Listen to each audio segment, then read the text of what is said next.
ecoFinish.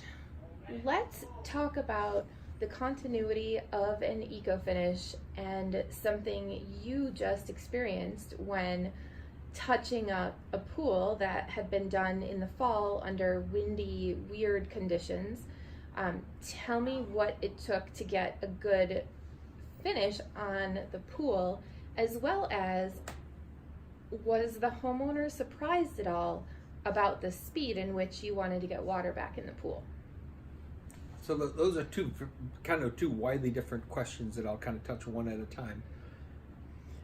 ecoFinish, while an amazing product, I really, my heart and soul loves conceptually the idea of ecoFinish.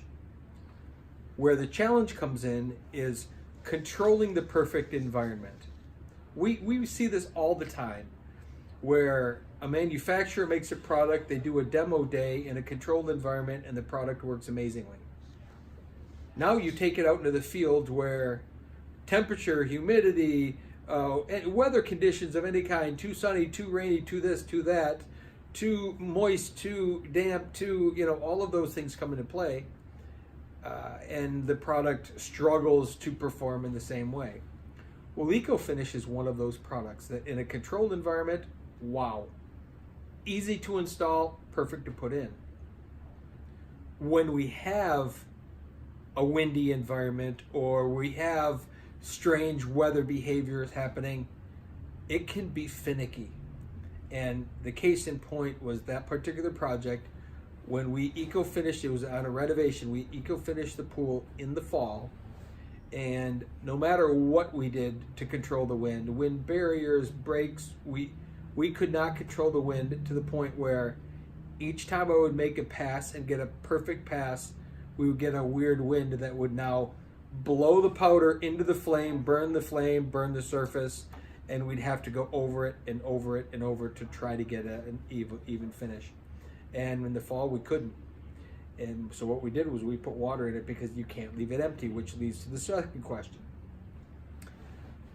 As I was refinishing and this spring getting the surface prepped or being able to finish the surface, the homeowner came home and he started asking questions, and I had told him, here's the plan. We're going to try to finish this part of the deep end of the pool today, come back tomorrow. I said, that way we can allow ourselves to get some water in the pool. And he said, why do you have to get water in the pool that quickly? And so I explained to him that a gunite pool or a fiberglass pool is basically a boat. If you travel to China, you will see concrete barges on the Yangtze River made out of concrete, and you think, oh, concrete doesn't float. Oh, sure it does. The whole premise of a boat is you displace a volume great enough to the weight, it will float. And I had said, this concrete pool will pop out of the ground if we have a groundwater issue. And not only that, to add to it, this was on a lake. This pool was on a lake. And he had said, well, I had no idea. How could I ever imagine, that it would actually pop out of the ground? And I said, yeah, they will, and they have, and I've seen it. Fortunately for me, it's never happened to me, but I've certainly seen the aftermath. I've been called to many, many projects over the years where things have happened.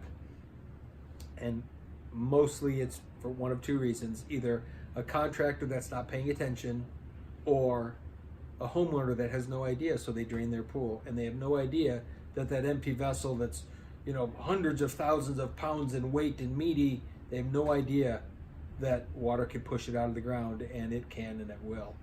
So going back to the first question, when we had a much calmer day, the final finish and the final product was 1,000 times better than what I was able to do on a windy day.